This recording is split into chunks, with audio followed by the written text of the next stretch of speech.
kelompok Ba'alawi dengan tarekat Alawiyahnya itu mencoba untuk mempromosikan kepada orang-orang bahwa wali di kalangan mereka itu lebih istimewa, lebih baik, karomahnya lebih banyak, bahkan lebih unggul daripada Syekh Abdul Qadir Jailani.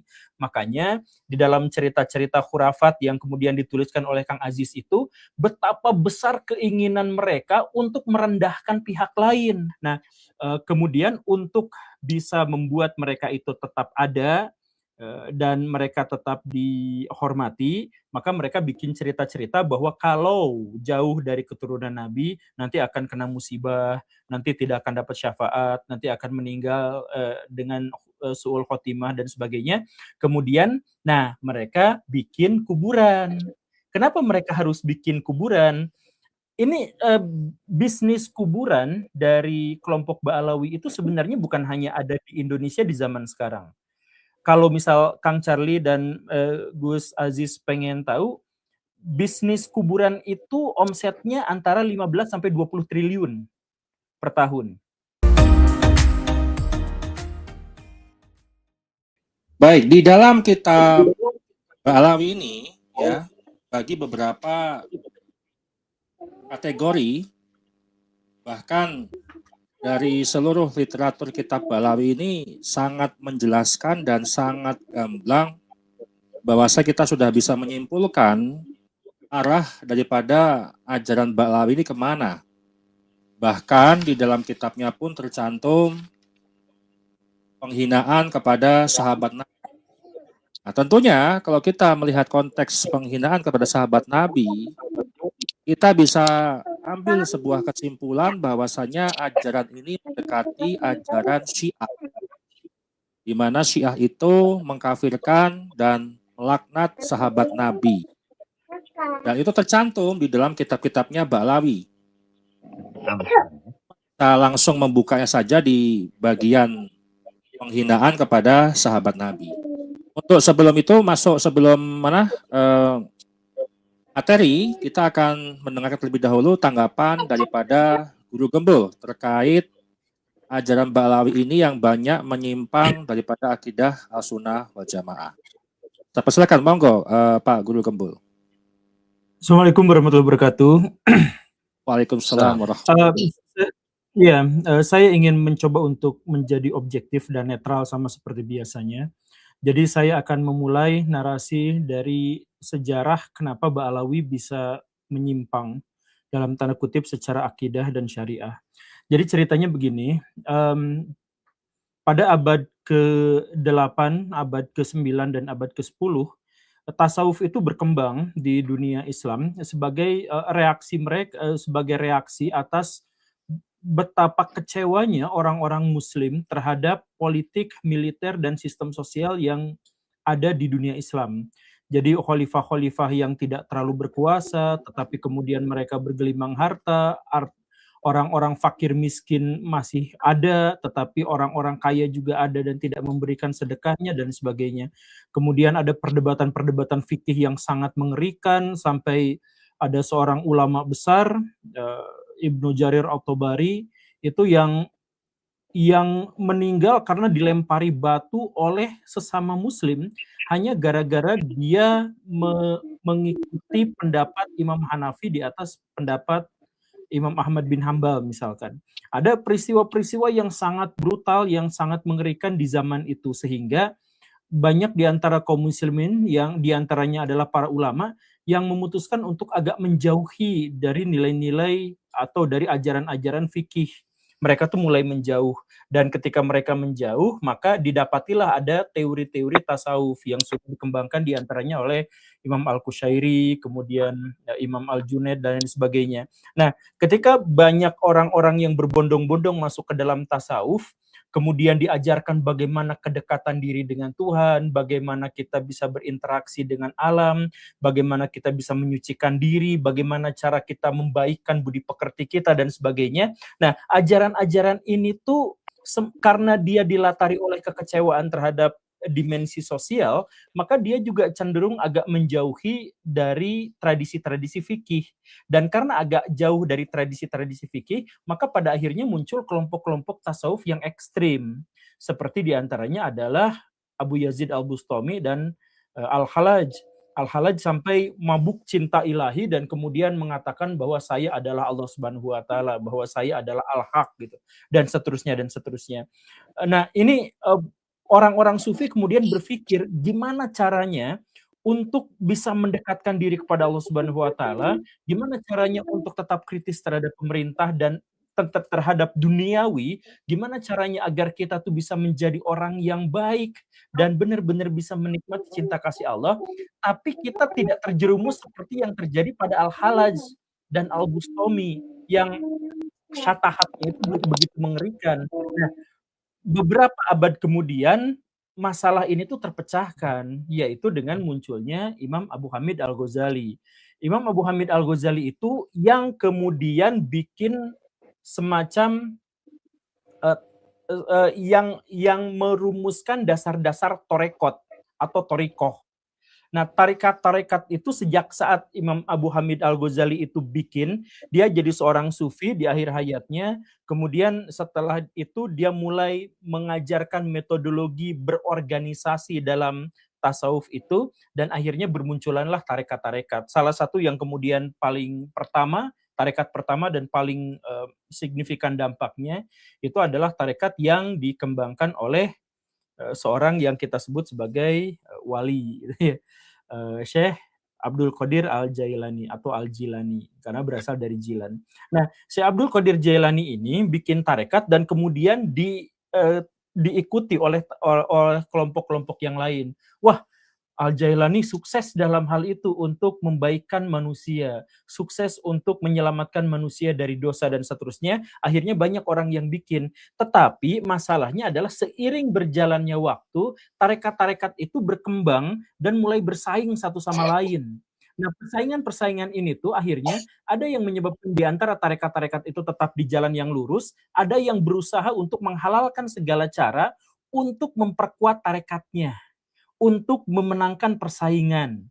Nah, di antaranya itu adalah tarekat Alawiyah, tarekat yang dipegang oleh kelompok Ba'alawi. Nah, kelompok Ba'alawi dengan tarekat Alawiyahnya itu mencoba untuk mempromosikan kepada orang-orang bahwa wali di kalangan mereka itu lebih istimewa, lebih baik, karomahnya lebih banyak, bahkan lebih unggul daripada Syekh Abdul Qadir Jailani.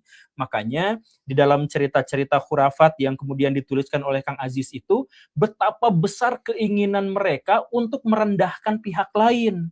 Para sahabat direndahkan, Syekh Abdul Qadir Jailani juga diremehkan, kemudian ulama-ulama di sekitar mereka juga dianggapnya tidak sebaik ulama mereka, bahwa sejelek-jeleknya klan mereka itu tetap jauh lebih baik daripada ulama-ulama yang lain, dan lain sebagainya. Ini muncul sebagai keinginan untuk berkompetisi. Tetapi beda sama torekot-torekot yang bagus, di mana mereka memiliki metodologi yang baik, di mana mereka menciptakan sistem organisasi yang baik dan sebagainya. Tarekat Alawiyah itu gak bagus.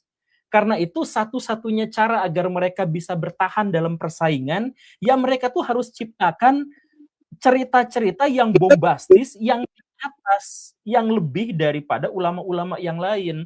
Maka mereka harus menceritakan bahwa kelompok mereka itu, dari guru-guru mereka itu bisa memadamkan api neraka, bisa mi'raj 70 kali dan sebagainya. Itu sebenarnya adalah reaksi dari cerita-cerita misalkan Syekh Abdul Qadir Jailani yang bisa begini dan begitu. Wah, tidak, Syekh Abdul Qadir Jailani tetap di bawah kita, kita harus lebih tinggi. Maka dibuatlah begitu banyak cerita-cerita khurafat yang tujuannya adalah untuk menggait massa untuk bergabung kepada kelompoknya. Begitu. Nah, pada perkembangan selanjutnya dari tarekat Alawiyyin ini, mereka tuh tetap aja kalah dalam persaingan. Kan tarekat misalkan ya, Naksabandiyah tersebar di mana-mana gitu ya, Sadiliyah tersebar di mana-mana, Qadiriyah tersebar di mana-mana, dan banyak lagi tarekat-tarekat yang lain itu tersebar di mana-mana. Nah, tarekat Alawiyah ini gak tersebar kemana-mana. Ke Syiah pengikutnya sedikit, di Sunni kelompoknya juga sedikit gitu. Nah, akhirnya mereka mulai menekankan bahwa kami itu keturunan Nabi loh. Jadi walaupun Syekh Abdul Qadir Jailani itu di dunia lebih terkenal, tapi di akhirat kami yang lebih terkenal. Nah, cerita-cerita seperti itu sebenarnya adalah bagian dari persaingan dagang dari para tasawuf, dari kelompok-kelompok tasawuf, di mana kelompok-kelompok tasawuf yang lain itu berhasil, sedangkan yang Alawiyah ini gagal. Nah, mereka kemudian satu, mereka mengaku keturunan Nabi. Oke, itu lumrah ya. Kemudian yang kedua, mereka bikin ajaran baru bahwa keturunan Nabi itu spesial, privilege, bahwa mereka tuh punya hak dan kewajiban yang berbeda dengan masyarakat muslim yang lain. Kemudian mereka bikin peraturan lagi bahwa mereka tuh harus disembah, harus dipuja. Nah, jadi misalkan ya, dalam tarekat Sadiliyah atau Naksabandiyah secara khusus gitu ya, nggak ada itu cerita kalau guru berjalan tuh jejak kakinya harus dicium, tuh nggak ada cerita. Nggak ada cerita yang seperti itu. Naksabandiyah justru malah berpikir gimana caranya agar orang-orang yang ada dalam komunitasnya itu, dalam komunitas tarekatnya itu, bisa berkontribusi terhadap lingkungan di tengah-tengah pemerintahan, di tengah-tengah jadi PNS, jadi warga sipil biasa, tapi dia memberikan kontribusi. Nah, sedangkan yang Alawiyah ini, wah, pasar saya di sebelah mana? Saya nggak ketahuan di mananya. Karena tidak maka mereka bikin, mereka bikin Naksabandiyah itu apa? Itu ulama-ulama mereka itu berguru pada kami. Nah, bahkan Nabi Muhammad pun berguru pada kami. Nah, ya hal-hal yang semacam itu. Jadi harus dipahaminya dalam konteks seperti itu. Nah, kemudian untuk bisa membuat mereka itu tetap ada dan mereka tetap dihormati, maka mereka bikin cerita-cerita bahwa kalau jauh dari keturunan Nabi, nanti akan kena musibah, nanti tidak akan dapat syafaat, nanti akan meninggal dengan su'ul khotimah dan sebagainya. Kemudian, nah mereka bikin kuburan. Kenapa mereka harus bikin kuburan? Ini bisnis kuburan dari kelompok Ba'alawi itu sebenarnya bukan hanya ada di Indonesia di zaman sekarang. Kalau misal Kang Charlie dan Gus Aziz pengen tahu, bisnis kuburan itu omsetnya antara 15 sampai 20 triliun per tahun. Oh. Gede. Iya, besar sekali. Jadi iya, besar. Jadi ini sebenarnya secara bisnis pun ini sangat-sangat menggiurkan. Jadi tinggal mereka bikin makam, kemudian makam mereka bikin organisasi untuk travel, ayo kita datang ke makam para wali, diajarin, didoktrin begini begitu. Nanti masuk ke situ, kemudian pengemis yang di sana juga harus setor ke mereka, kencelengnya dikelola sama mereka, bis travelnya juga dikelola sama mereka dan sebagainya, semuanya dikelola sama mereka. Maka itu antara 15 sampai 20 triliun rupiah per tahun. Itu bisnis makam. Nah, karena kenapa harus bisnis makam itu? Tadi Gus Aziz berkata sedikit bahwa alasannya itu adalah karena mereka memang dianjurkan untuk bikin makam palsu. Saya juga sebenarnya sudah membaca bukunya. Tidak kuat sebenarnya sih membaca bukunya karena terlalu gitu. Jadi apa ya? Toleransi saya terhadap cerita-cerita itu tuh sebenarnya tidak terlalu besar gitu. Jadi ketika saya baca, ini bukunya saya pegang. Nah, ini nih ya bukunya ya. Saya udah pesan dan langsung beli ya, tanpa subsidi apapun saya langsung beli. Harganya 200 sekian kalau nggak salah. 210. Nah, ya 210. Tapi saya nggak bisa membacanya dalam waktu ini langsung dibaca satu gitu. Biasanya 1, 2, 3, 4, 5, 6 muntah-muntah gitu. Karena ceritanya ya ceritanya begitulah. Ya tapi balik lagi bisnis makam itu bukan hanya di zaman sekarang, tapi di zaman dulu bahkan ketika siapa dari kelompok Ba'alawi itu yang jadi komisarisnya Belanda di Indonesia, itu laporan-laporan Belanda juga mencatat bahwa orang-orang Ba'alawi memang bisnis makam. Datang ke Nusantara juga bisnis makam. Mereka itu memang bikin makam-makam, kemudian diziarahi dan seterusnya. Nah, tapi balik lagi tujuannya apa? Tujuannya itu adalah untuk menegaskan bahwa wali-wali dari kelompok mereka hidup aja barokah, meninggalnya juga barokah luar biasa. Hidupnya aja bisa mengantarkan kita ke sorga, meninggalnya seluruh doa-doa kita itu bisa dikabulkan sama mereka. Biar apa? Biar datang ke makamnya dan gak usah datang ke makam yang wali yang lain. Karena mereka itu kan cemburuan. Mereka tuh ada dalam persaingan. Masa Syekh Abdul Qadir Jailani didatangin? masa Sunan Gunung Jati itu makamnya didatangin, padahal kan kami yang derajatnya lebih tinggi. Nah, maka mereka tuh mengajarkan bahwa kuburan mereka itu bisa mengabulkan hajat-hajat orang banyak, bisa dan lain sebagainya lah gitu. Nah, yang saya khawatirkan sebenarnya bukan hanya soal cerita itunya, tetapi bahwa cerita-cerita itu tuh karena dia mengatasnamakan Islam, maka banyak ulama-ulama di Indonesia pun yang akhirnya membela-bela. Karena persepsi mereka adalah membela Ba'alawi adalah membela Islam. Karena Ba'alawi itu bawa-bawa nama Islam gitu. Padahal kalau dilihat dari praktiknya, saya bingung Islamnya daerah mana gitu. Kalau tradisi Arab mereka memang pegang, tradisi Yaman mereka memang pegang, tradisi Islam tuh nggak ada ceritanya. Ya nggak semua gitu ya, nggak semua.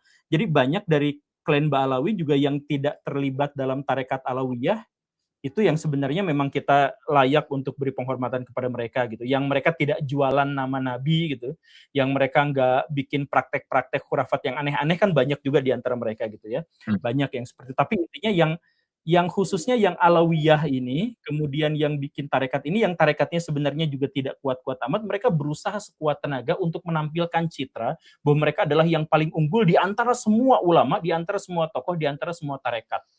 Jadi saya memahami kegelisahan mereka sampai bikin cerita-cerita khurafat yang berlebihan itu tidak lebih dari persaingan mereka dan kesadaran mereka bahwa mereka itu kalah bersaing dibandingkan dengan tarekat-tarekat yang lebih besar.